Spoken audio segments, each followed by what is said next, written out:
Hello, guys. This is Rick. Um, and just for the people who don't have one of those fancy spray guns to weather their locomotives, sometimes you can do it with a brush. Um, so I'm going to do a little bit of weathering on this locomotive, um, especially the trucks. And I am using Floquil colors, rail brown. And what I'm going to do is I am taking this I took a little bit out of paint out of the bottle, and I have some thinner here. So I'm going to put my brush in the thinner, just rinse it out a little bit, and I'm going to get a little dab of this. Just clean it up. A little dab of this, not much, and I'm going to start weathering these trucks. So I'm going to start going up and down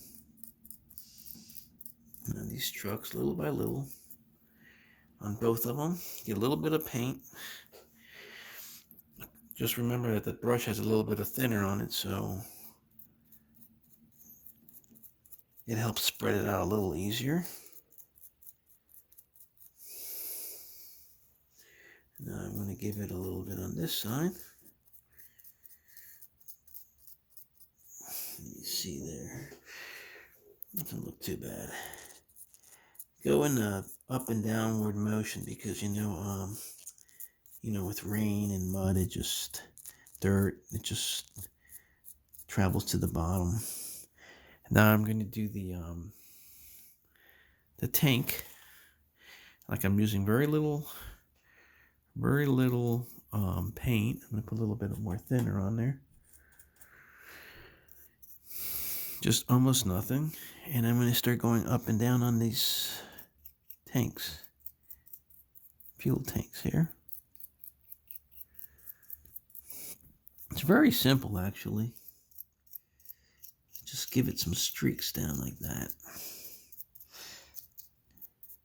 And since I'm thinning it out with thinner, it's like rain after so many months. It just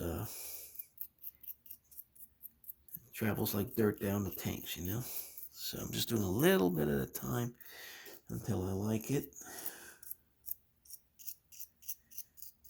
And I could keep going, but I'm just keeping it down to the trucks, and it's just good enough for me.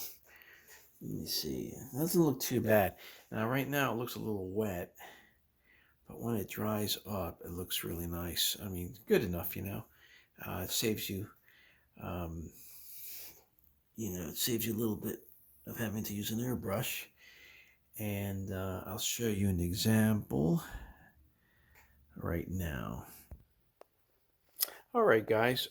This locomotive I did last night, and I even did it to the snow plow a little bit, So it didn't take me very long. It just took me you saw the video, then a couple minutes, 5 minutes or something.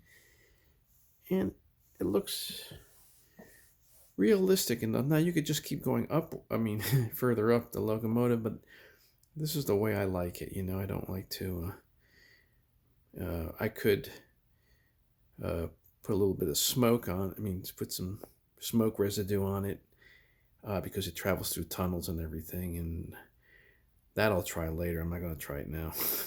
Anyway, just wanted to show you a little tip where you don't have to use an airbrush. All right, guys. Have a wonderful evening. Bye.